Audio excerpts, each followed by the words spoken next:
Welcome everybody back to another edition of the Tech Woke Podcast. My name is Chris, and on this podcast we talk about cybersecurity, career, and life. In today's podcast, we're going to be talking to Leslie Moriba.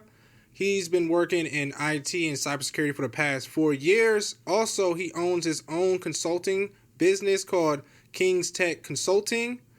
And without further ado, we're going to talk to our guest, Leslie Moriba. How you doing? I'm doing good. Appreciate it, Chris. Man, it's great to have you on the podcast. I've been hearing great things about you, so I appreciate it. I can't wait. Mm-hmm. So let's start off. Where are you from?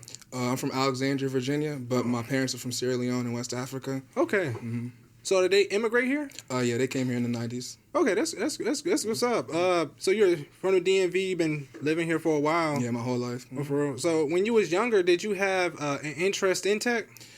That's a good question. I feel like I always have because I started playing, the original Xbox like at age 4. So I guess me just playing video games, playing Call of Duty, just, always playing with my friends in the parties, people getting hacked online, getting their DDoS attacked offline and stuff like that. That always kept me, in the tech field at a young age. I didn't know it at the time, I guess, but I've always been, technical proficient, especially with like Windows servers and things like that. Like even a little bit about me, when I was like 8 and 9 years old, I don't know if you know the game Club Penguin or Pop Shop. Oh, I know Club Penguin. Yeah, so I used to play those games, but I also had a YouTube channel, and I would make videos, trying to, for people that would play Club Penguin and stuff at the time. And I actually was getting a lot of views and stuff. I used to use things like Sony Vegas, Windows Studio, so I feel like all that stuff was honestly prepping me for, this journey. I just didn't kind of know it, though. Oh, yeah, it does. Like, even when I was younger, I used to play this game called RuneScape, make videos about that. Club Penguin, they shut it down. I thought it was going to be a forever type thing. Me too. So even kids now, I'm hearing like babies, not babies, 3-year-olds, they're using phones and efficient with tablets, and they're smart now. So I think everybody's getting more integrated in their technology. Yeah, that's just the way it's going in today's world. Okay, yeah. So you were in high school. Did you still dabble in tech when you was in high school? Yeah, like I said, I still kept playing video games, and I've always, I guess all that stuff, when I was doing younger, kept me technical proficient throughout middle school and high school. I didn't take any, IT classes and stuff in high school, but I kind of always knew I wanted to get into IT, especially because I had some family members in the industry already, and they would always tell me, go to school for IT, get this. I just didn't know what all that meant in high school. I'm over here trying to play sports and just worry about other things, so I wasn't thinking about that stuff. What sports did you play in high school? I played football, lacrosse, I did wrestling, and I did track and field. Now, you a big dude, like you taking me down, man. I was looking at you, I was like, yeah, you got to size everybody up to make sure, and I'm like, yeah. And then too, you got African parents. I'm sure that did they try to push you into the medical lawyer route? Man, you already know it. Yeah. My mom wanted me to become a pharmacist.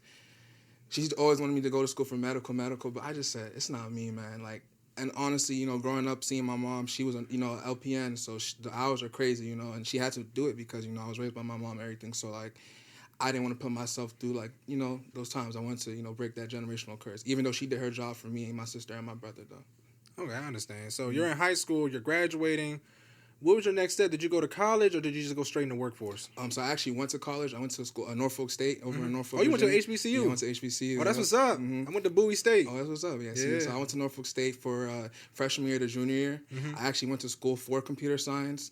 And then in 10th grade, or not 10th grade, but sophomore year, sorry, I switched my major to the IT track because I realized, this computer science stuff is cool, but I was not messing with the math courses, So I switched to, like, I guess, less math, same degree. And then, I was in school and stuff, doing my thing.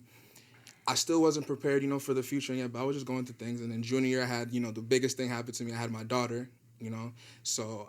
Congrats. Yeah, appreciate it, man. She's turning 3 in October. But, yeah, I just had to, I don't know if, people, if the audience is listening, but when you become a parent, you kind of, like, you get into that mode, like, especially the way I was raised and stuff. I just knew, like, I couldn't be no pushover, so definitely shout out to my daughter, Malia, for all that. But, yeah, she got me into this field for sure.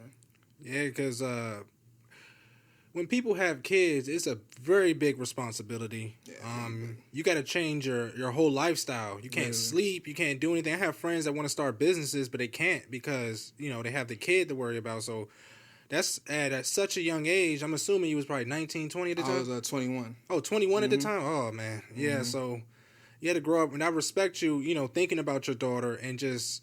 I got to get my life, because even with me, I've always said to myself, I had a kid young, I would just join the military or something like that to make sure my kid is taken care of. So, black fathers, Yeah, no. Mm-hmm. So to jump back to the computer science track, I never understood why they have so much math in I'm seeing all these coders come off the street. They don't learn no math. Honestly, man, that's just one part of school that kind of is confusing because even in my IT track, I still had to take some math classes. You know, even if you're a business admin major, you got to take math class. I guess they call it general studies. So, you know, that stuff definitely confuses me. That's kind of why school had me, you know, kind of running away from the IT track. Like I said, I went from computer science to IT, so I was already dumbing down, you know.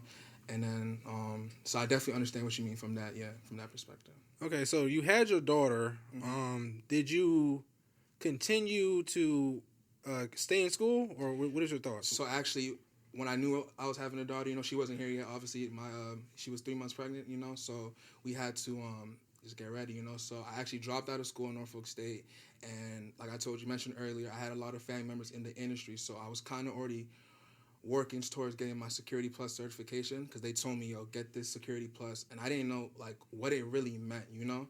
But you know, we'll talk about it later about you know how important that cert is. But you know, so it took me 3 to 4 months to you know study for that cert. I got that cert around you know August of 2021, and then from there, that's when my journey really started. Okay, so when you were studying for the Security Plus, myself, I was really confused on how to study for it. So how did you study for it? There's a lot of material. So one thing I would tell the audience for sure, you know, when you're studying for anything or doing anything in the tech industry, do your research because online has a lot of materials for free, whereas you don't have to pay $4,000, $5,000 for these these boot camps that are offering certifications, but they can't even tell you what's going on, you know. So you know, there's people like Professor Messer, LinkedIn. There's a lot of cybersecurity professionals in the field that are giving tips for the Security Plus because when you look at it from the Security Plus end, all it is really is it's the people say it's the high school diploma to get into cybersecurity. So try not to feel so overwhelmed while taking it or studying for it because it is just an entry level cybersecurity cert at the end of the day. You know? Yeah, and also with the Security Plus, I've seen people get jobs in the field without it too. But it's a mainstay if you want to get into the DoD because I think it's a requirement. Yep, exactly. It's called the DoD 8570, and they have a bunch of IA levels. They got IA level 1, IA level 2, IA level 3, and they got even more requirements. You know, the more you get into your career. But yeah, so that's kind of what when I mentioned earlier, everyone was telling me get the Security Plus. I didn't know why they really meant it, but that's exactly why. Because you can literally, if you work for the Department of Defense or even the intelligence community, if you want to work IT from the help desk level to even the most senior technical position, you need to meet that DoD 8570 requirement. So you could literally have one cert in that requirement and make up to honestly $200,000 if you play your cards right. You know? Yeah, that's facts. And people always tell you go get a bunch of these certs, but nah, it's all about being efficient. You know. And just to double back on these boot camps, I seen it. Like even with me, they was like, "Oh, did you go to school to get the Security Plus?" I said, "No, I studied myself." I only spent probably like $200-$300 just getting the material. Yeah. But I'm not gonna take a 1 week boot camp to pay $3,000. It's a scam in my opinion. Yeah, and then sometimes it's like they can't even tell you what they're offering in the boot camp. They just say, "Oh, everything I told you on the phone," or how you communicated through them, and then you get there and it's like a whole different, we'll talk about this later, but even for my business, I have a lot of clients that have done boot camps and they're still having trouble getting jobs, So it's like, why waste? That's like a school semester right there, man. $5,000 and you still can't even get a job. To me, it looks, it hurts, So definitely. Yeah, I mean, people just got to humble and listen. And that's what I do understand too. And we'll talk about this a little bit later. But, people are afraid to pay people for consulting. If you're already in the field, you can verify they work for these companies. We know what did get you hired and what not to get you hired. Exactly. So, did you when you took the Security Plus, did you pass it the first time? Or? Yeah, I did. Oh, that's good. Mm-hmm. I took it 3 times. Dang, really? Yeah, so I only passed. Every time I failed it, I failed it by a couple points. So. Oh yeah, so you was always close though. Yeah, the last one I did on I think it was online, and then I passed it literally by a couple points this time. So. At least you're in there now. I got you. So you got your Security Plus. Explain the job. How did you find a job? So for me, like I said, I got it around August 2021. So that was during the COVID, and I think Hurricane Ida was going on and stuff. So I was in a lucky situation. I think it took me only like a month to get a job, and it's not like that. Trust me. When people say get the Security Plus, you're guaranteed a job within 3 months. That's not true all the time. I got a enterprise service desk engineer position with FEMA, and at the time that was a contract with Base Systems, a really popular government contracting company, and they had a contract for IT services supporting people that were affected by Hurricane Ida and COVID-19. So I picked up, that was my first, IT job, especially in the government field. I got my public trust clearance, so, that helped me open up the doors, learn the foundation of how IT really works, especially in the government space, because it's done differently. This episode is sponsored by NordVPN. Protect your online browsing with NordVPN. Please click the link down below. You get 75% off NordVPN when you click the link down below. Every portion goes back to the channel. Check it out. Back to the video. It's done completely different. It can be slower, longer, or faster. It just depends on what the right time you hit it. You got in at the right time because... And that's what I always hear. Yeah, that's great. Did you have to get a clearance before you did the job? Yes, like I said, they gave me the public trust. So I did my SF80, did the paperwork, everything. Everything went through smooth. I was young, so thank God, I had no trouble. Even better. Yeah, records clean, all that. So, it's pretty easy for me to get it. So you was in the service desk? Yeah, service desk. Mm-hmm. So can you explain to the audience what do you do? What did you do in the service desk? So in the service desk, I used to answer, like tier 1, tier 2 tickets. And honestly, man, at that time, I was getting phone calls from every user. So they would tell me, I would get phone calls about, network connectivity issues, and we weren't really trained to fix all of that if it wasn't a VPN issue. So I would have to escalate those to maybe the network engineers.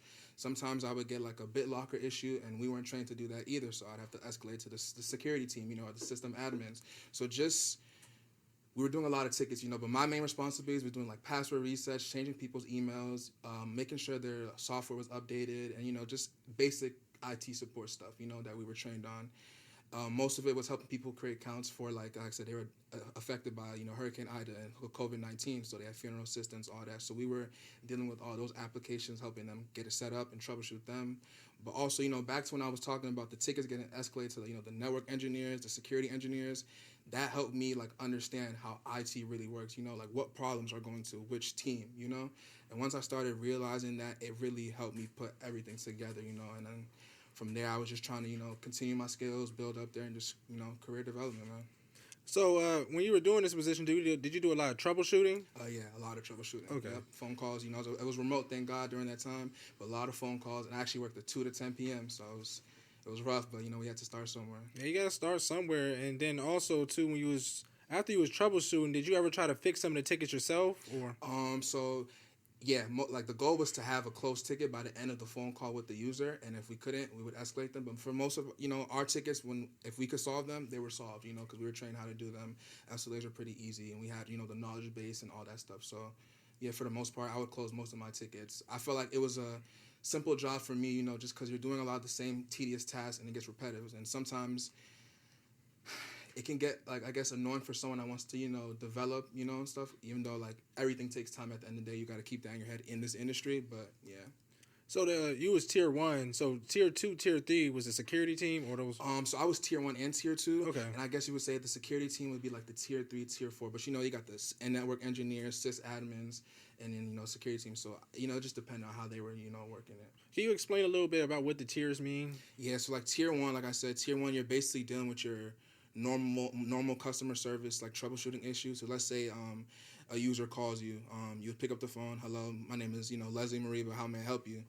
And then they're like, oh, I'm having trouble logging into my account. Can you help me reset my passwords? And then you got to remember, sometimes these users that are calling, they're pretty old and stuff. They're not used to, they could probably reset their password on their own through the portal, But just like my mom and other people, they're not technical proficient, so you got to be patient with them. And, the process is pretty easy. So that was some of the issues I was getting at the tier 1, tier 2 level, password resets or account issues. So I'd have to use, something like Active Directory to, troubleshoot some of the issues and things like that. Yeah, because, even my mom, she get on my nerves sometimes. I swear. She be like, back in the day, she used I think it was VHS and DVD. And I just try to teach her how to put it in there. She be like, huh? What you say? Yeah. Press this button, press this. And I'm like, woman, it's simple. But I trust me, I know what you deal with. And even now, my mom, so now timesheets, they don't do papers no more. Everything's online. So I got to log into her system and submit her time for her. And I'm like, Mom, one day we'll move on. But we get in there, though. So that's a good position. A lot of people don't know working in the help desk is where a lot of some problems can start, and so you're building up the reputation in the field, and you're learning what you want to do going forward. Exactly. So is that how you figured out what you moved into your next position? Exactly. Yep. So when you moved to your next position, oh, I forgot to say, how much was you making in this position? 40,000, so 20 an hour. Oh, that was good. When you 20, what is it, 20, 21. 21 making 40,000, I thought I was rich. And I did too. Until I started seeing other people's paychecks, I was like, for real? You getting that? Yeah. And then also, how did you find your first position? I think I found it on LinkedIn or like ZipRecruiter. It's funny because I still remember the recruiter's name till this day because, you know, that position changed my life. Like, if it wasn't for that role, I would have never, you know, so I remember a lot of important things to me. So, you know, shout out Jacqueline if she ever watches this. But, you know, yeah, so I found it on LinkedIn and it went from there. Shout out to Jacqueline. You never know who's watching. I swear.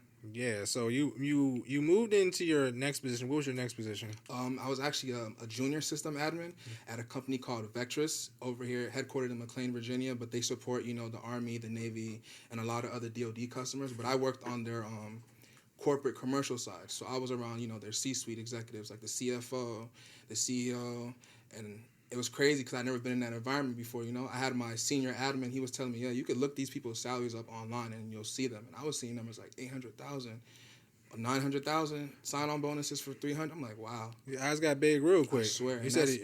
Yeah, and that's when I was like, wow, there's so much you can really do, like just with your career, not even the tech space. It can start there, but then, you know, you can really grow from there, so...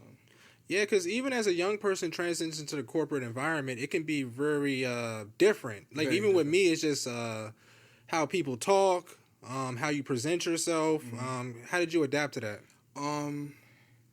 I feel like I adapted to it very well just because of the jobs I was working there. So, like, you know, I would say I was pretty good at what I do, you know? So, and I'm also a really good communicator. I have good soft skills. So I think people were able to communicate with me well. And I had no troubles with it. You know, you definitely have to adapt to it, especially, you know, being a person of color and stuff for sure. But it was nothing, you know, you got to go through a lot of stuff regardless. So I just took it, you know, to the chin, just kept it going. So you were switching over to a junior system admin. What did you do to kind of get the experience to take on that role? I basically I worked my role at FEMA, and then, you know, I just redid my resume with all the softwares I used at FEMA, and I just, like I said, you can get a job easy sometimes, but sometimes it takes a while. So I just started doing mass applications on ZipRecruiter, Dice Jobs, LinkedIn, Clearance Jobs. Like, there's so many platforms, you know. And I actually remember who hit me up for this too, but his name is Ryan. So the recruiter Ryan hit me up, and he called me saying, "Hey, I got this, you know, this position at Vectrus. Are you interested?" And I had an interview, you know, and it went well, and then I got the role. And that role right there was one of my most important roles to me because I started learning like these new cloud technologies like Microsoft Azure, SolarWinds. Oh, that's some good ones. Exactly, and using some SIEM tools, you know, like... You got that young? Oh, yeah, man. Exactly. So, like I said, you just got to play your cards right and take advantage of it. Yeah, that's what you got to do, and it seems like you really took advantage of it. So, what type of system admin was you? Windows system admin. Oh, so Windows? we worked in a Windows environment. So for the most part, it was configuring Windows servers or dealing with like on-prem Active Directory and cloud Active Directory. Oh, that's so, good. Exactly. So you're dealing with So I worked in the commercial environment, you know. So it wasn't really government. No, you know, I didn't need a CAC or nothing. No clearance required. So this is a commercial position. Exactly. So we started using a lot of these commercial softwares, you know, that the government actually takes over, you know. So just great experience overall. Okay. And like I said, being around the C-suite executives, I got to talk to them. And, you know, it might sound crazy, but I was talking to dudes making $1 million. I'm like, wow, like, so just got a lot of good knowledge and advice from people there. How would you encourage the people to network within the companies that you work?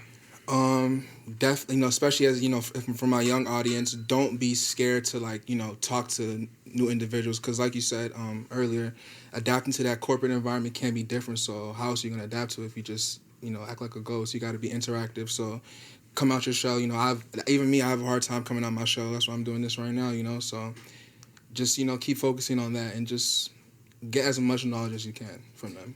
Yeah, like even for me, I had a mentor, and with him, he would go talk to everybody, you know, play around, and he'll just communicate. And he taught me how to do it, who to talk to, and just even talking to people, it builds better rapport to say, hey, Chris, or hey, Leslie, this person is great at what they do. So talking to people is very, very good, and it helps build your rapport, and then also helps build your network in case you want to get a job. Like, for example, what I do, I don't go on Indeed for a lot of jobs. Mm-hmm. What happens is I just go to somebody, I need a job, and 9 of times I don't have to interview. Yeah. So that's the good thing about doing it. Yeah, like networking is key, man. It can get you places a lot of things can't, you know? So I got you. So you as a Windows admin, did you get a lot of Windows certs, or you just played around with it? Just played around, no certs, So I still have my Security Plus. I did like some small like Corsair cybersecurity certs while I was there, just to touch up on the skills, but nothing else, just Security Plus. Did you have a VM software? A virtual machine. Yeah. Yeah. So we use Azure VMs at that job, but I did have experience using VMware too before. So with Azure, did you get your Azure cert, or you just? No, not yet. I actually been thinking about it, but I just I left a new company, so we don't use Azure no more. So I'm just I might get an AWS cert now. Okay. Mm-hmm. So in a lot of companies, like a lot of the governments are going to the cloud, so that's good to have. And then too, back in the day, if you can get like an Azure cert or AWS cert, AWS is where everybody's going to now. Yeah. Back then, they used to get you paid, but they don't understand. Like, even if you do get the cert, you still got to know how to code and do other things like that. So it's more better to get technical experience is where I'm going at. Yeah, for sure. Yeah, so you was doing this role, and then what other things did you do for this role? For the most part, we were just like making sure all the systems and servers were like up and running, and there was no like downtime for the executives and stuff. So it was a lot of monitoring. It was a lot of meetings, and just honestly, I was just learning like as I go. They hired me knowing that this person doesn't know it all, but I like the way he's talking, and that too from our audience. You don't have to job descriptions, sometimes they can be wish lists. If you get an interview, there's a reason you got it, and then it's up to you to, finish it out, so it just depends. But while you was doing this role, did you feel any type of imposter syndrome ever? I feel like, me being young, I was always going to feel that, but at the same time, no, because I kind of had my mind on where I wanted to go, and I knew I was trending in the right path, going from help desk to now systems administrator. So like I said earlier, everything comes with time, so I just knew eventually, time would take me there. I always tell my clients that too, even my friends, all that. So I'm a big believer in this, letting God do his work and I do mine type. Sometimes you just gotta let God work. Sometimes I just go on walks of faith. They be like, people be looking at me crazy. I'm like, listen, trust the Lord. I swear. Yeah. Do you and then let him do his work. Yeah, that's how you gotta move every now and then. So when you was doing this role, so you moved on to become a system a full system admin. System admin. Mm-hmm. So how was that upgrading from a junior to a? That was definitely a big shift for me. Like because first of all, that was my first DoD job. I was working for a company called Leidos as a systems administrator. That's a great company. Yeah, and we were supporting the Navy, a big client, and the Marine Corps. So that was my first DoD job. I started to understand, like the environment. Because, people always say working in the government is different. I didn't really know what that was until I got in there now. I got my secret clearance now. I got my, we started applying things like STIGs, doing things like ACAS scanning, understanding what the risk management framework is. And then one thing I'll say, too, to the audience, if you're trying to get into the government tech space, these acronyms is very, important to learn. You're going to see a lot of acronyms in this industry. And just knowing what they mean can get you a lot of places. So with vulnerability scanning, you could just download it from home, right? Yeah. Mm-hmm. You could download a Nessus tool and stuff. But, the DoD, they use ACAS, which is basically a suite of tools from Nessus or Tenable. And you use them to scan hardware or software assets and then find what vulnerabilities and, category 1, category 2, category So you 3. was creating STIGs from scratch? No, the STIGs were already there. So, we have something called a STIG viewer, and you can download that from cyber.mil too if you have a CAC or you work for the government. So we would download STIG viewer, type in, I guess, what certain software we're trying to find the STIG for, like SharePoint. Type in Microsoft SharePoint, and they'll show you the STIG and how to, apply it and things like that. Yeah, cyber.mil is a good thing for people to use. I use cyber.mil every day, and it's free. Mm-hmm. So you can download STIGs.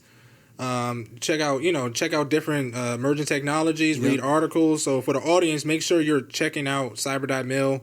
It helps out for the position. Did you get your upgrade your clearance at this time? Yep. So actually, while I was at that company Vectrus as a junior system admin, I actually had an interim secret because I was supposed to get a job, supporting a DoD client, but it never went through, I guess, but I got a free interim clearance from it. So also, while I was at Vectrus, my goal was, I know I need a secret to get into cyber and all that.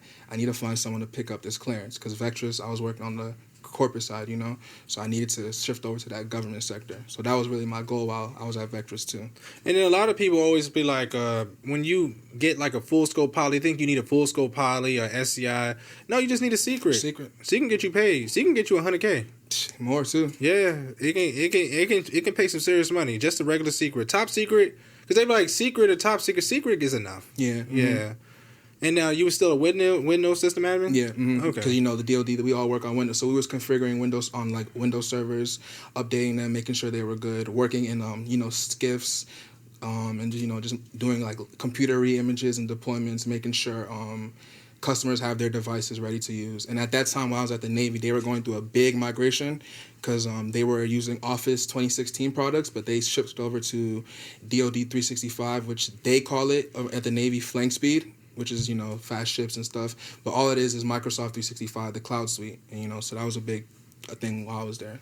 And it actually kind of helped me land my next role at the Navy Yard as well. Oh, that's cool. And you're building up your connections at the same time. Always networking. networking. So for the audience, make sure whatever position you do, always network. And also make sure you're doing good and you're good with the people, because if you're not good with the people, they're not going to refer you. Exactly. So at this point, you're kind of in the IT field. Just to double back. So with the tier 1, tier 2, are they sending tickets to you at this point? To fix. Yep. The service desk was calling me now. Oh, so they was calling you to fix the problem. So they started from the bottom, man. Exactly. And you see how and you just see how it works. So, yeah. Yeah. I know you was really proud of yourself. Yeah, man, I was. But I had a lot of some mentors. They always one thing I'll tell you too.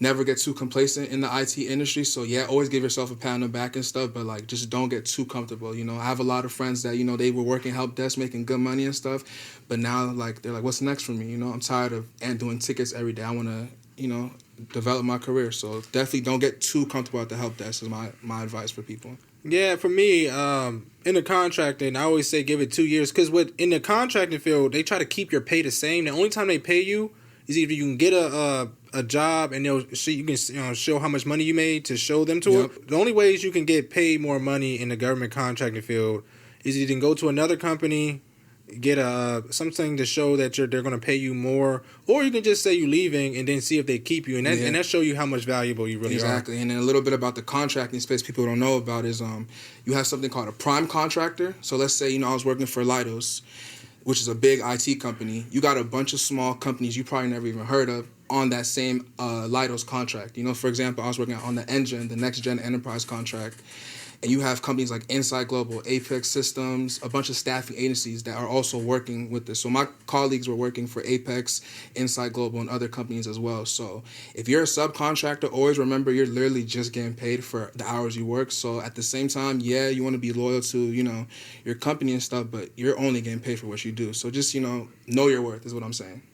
And to help grow in the field, did you ever take on projects that wasn't necessarily your job to get better? Yeah, and sometimes, my boss would kind of refer me to take on this project because, they look at SLAs and KPIs to see who's doing the best work, and that obviously, shows them. So, yeah, I took in some projects, I did a couple SIPR projects, and, working in that environment could be a little bit different, so I remember that's how I got my hands dirty a little bit, and then I started taking on more projects in my next role, and then just took it from there, Yeah, like with SIPR, a lot of people don't want to come in the office, so. Yeah, you don't. Yeah, so they were like, nah, forget that, you know? Because even with me, how I grew in my field is I would come in the office every day.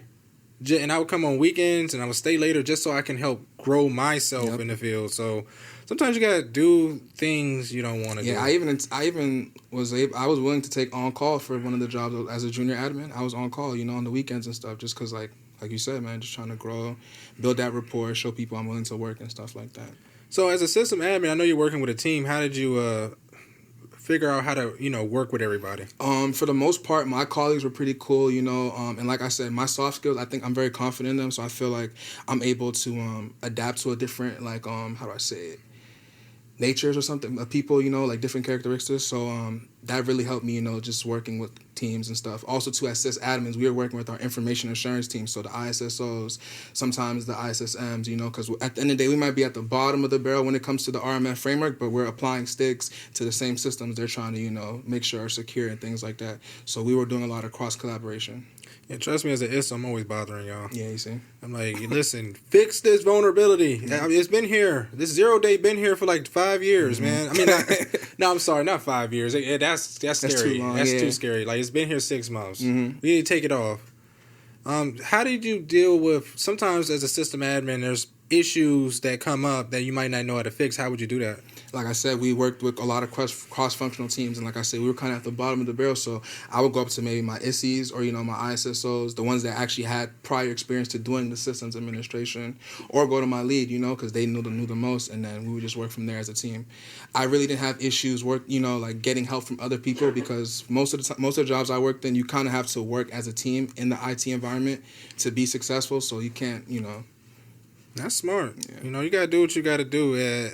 As a person that's in the field, you gotta know how to get there. Like even for me, like sometimes I don't know how to create a document. I go to this person, hey, have you did this? And then you just gotta bounce it off of each other. Just don't always try to think you can figure things out. Or you be like that person. Oh, I got it. You know how he talks about. Oh, I got it. Mm-hmm. No, don't do that. That's smart. It's not smart at all.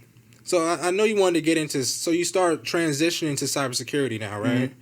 So what did you do to start doing that? I still have my Security Plus, the golden cert, so I was good on that end. Have my secret clearance now, and I picked up a new role as a systems engineer at the Navy Yard as well. So the way I got that role is I was a system admin at the Navy Yard, and this one admiral liked my service and stuff, so she kind of literally like offered me a position to. Oh, that's how it be. Yeah, a different building on the same base. More, I said, why not? More experience, more money. Who's saying no to that? Your network is your net worth. Literally. So I didn't even have to change CACs or nothing. I started literally within 2 weeks, and then that job was a little bit different for me because I was supporting 5 GS15s and an SES. So like, oh, for real? Yeah, doing management consulting. Trying to help their management. That's scary. Yeah, it was scary. I won't lie. They kind of threw me in the water, but I worked with my chief of staff hand in hand. She was like the best. Shout out Brooke if she ever watches this too. But she helped me like during my journey. She really gave me the keys to do my job, because they were having trouble finding like someone for this position, because systems engineer can be a broad title sometimes, and it's very complex, So for what they were looking for, I guess I was a good fit because of my prior experience with the Navy. So I know all the softwares, and I literally was doing system admin for the servers that I'm working on and stuff like that. So that definitely helped me. So how do you handle pressure? That's a lot of pressure. SCS, GS15s, you know how they be. I know how they be, yeah. Honestly, man, like I said earlier, I just try to do my job, communicate with them very well. I feel like my spirit rubs off on people, so I think that really helped me, because for the most part, I didn't feel like overwhelmed once I got, comfortable and started building my relationships with the GS15s and the SES. Like even on my first day at that job, my SES told me, you're going to be my best friend. So when I hear that from the SES, I'm like, okay, that's good. Like she got my back kind of, This is literally the head of the whole department. So just hearing stuff like that and them kind of trusting me to do my job, you build confidence from that, Yeah, and then, mind you, my right-hand man in that role was the chief of staff, so she was managing all 5 teams, so it's like... Well, you taking care of them. They must have they knew who you was, they taking care of, because even me, I worked through the AO, she's the SCS, and even when I come down there, the scars be all nervous and sweating. I go to her, hey, how you doing? Yeah. Then and just calmly, as long as I'm doing my job, there's nothing else she can really do to you. It's not like you're cracking a whip out here, Exactly. And for the most part, from my experience, they'd be cool. Like, obviously they got a high title, they got a lot of stuff to do, but if you're respectful to them, they're kind of respectful to you. They do. And if you ain't doing your job, they probably might drop kick you, Yeah. Mm-hmm. So as an information system engineer, is it different from a system admin? Definitely different, because I'll say one thing about a systems admin, you're kind of the systems are already in place depending on hardware, software, servers, things like that. They're already in place.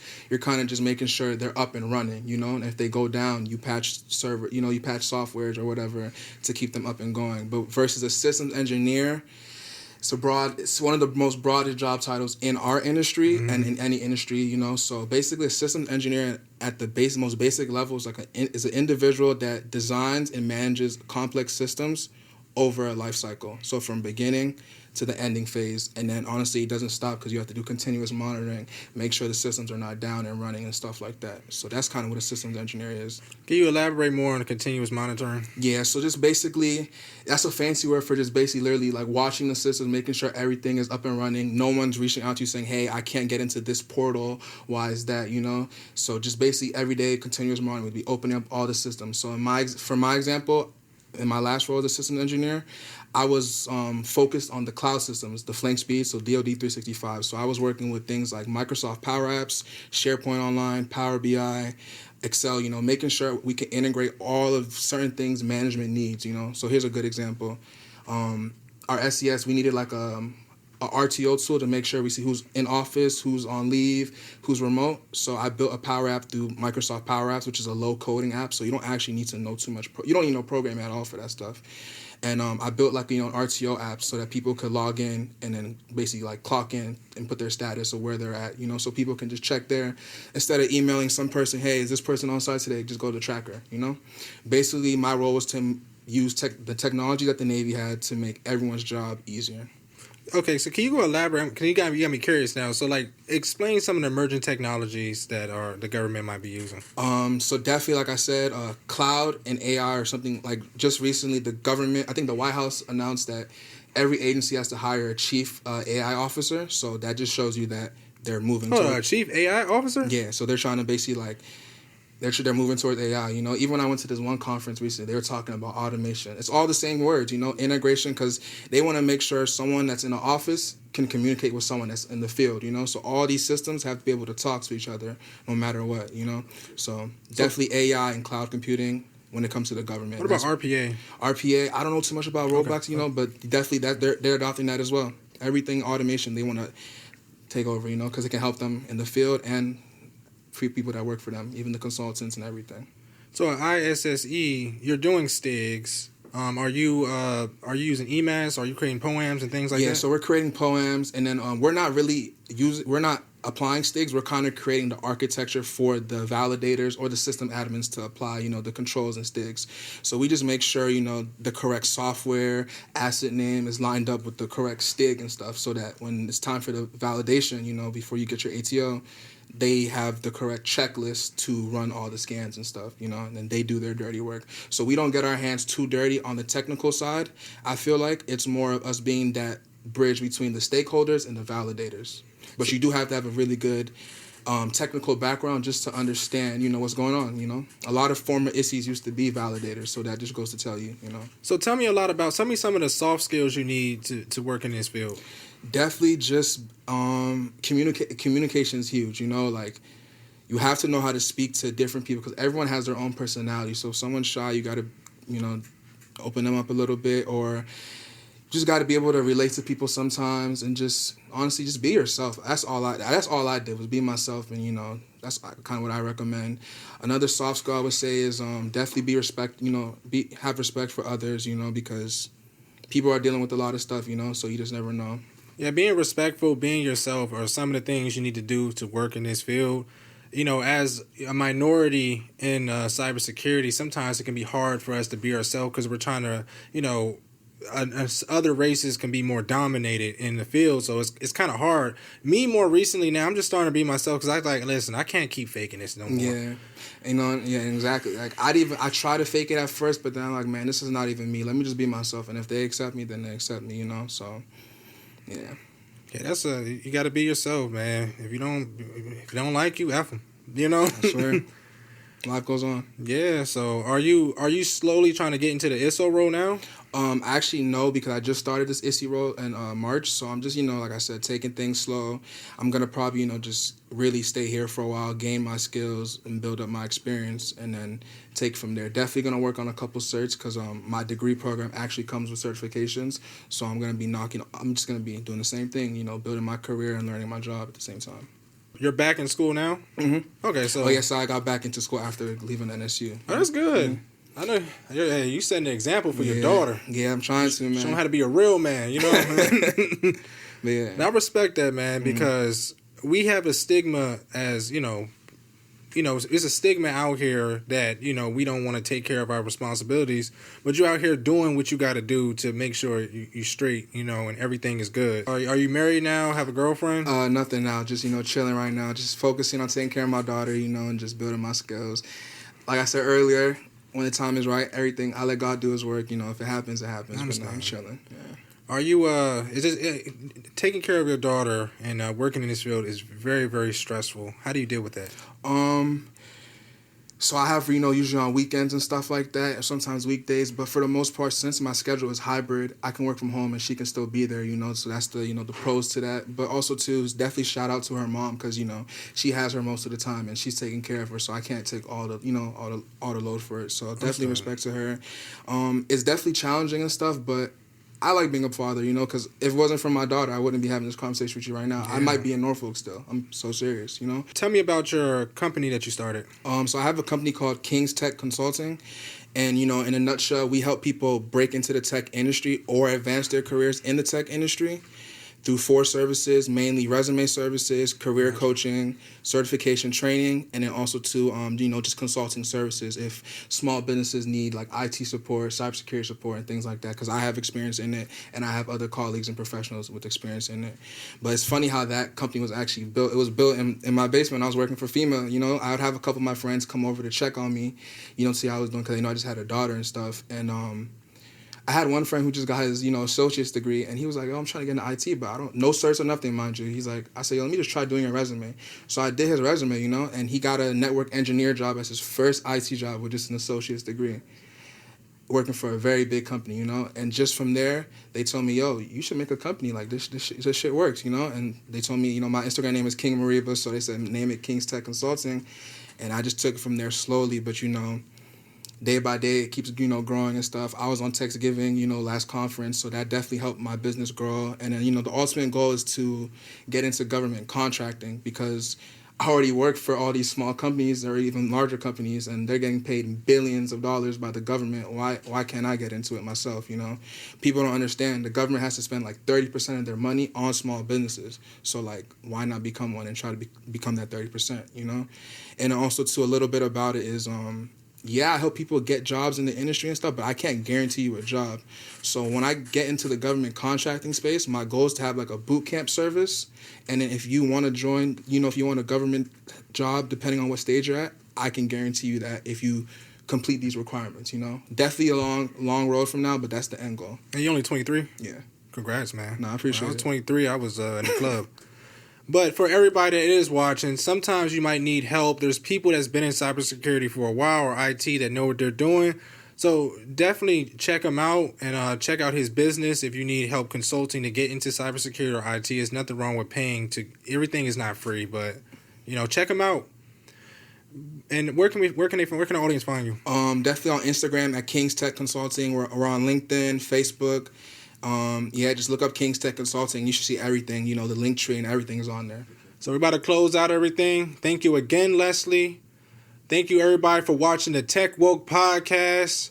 Remember, everybody, like the video, comment down below, share the video. Also, join the newsletter and check out Tech Woke Consulting. Also, remember, everybody, get 1% better every day.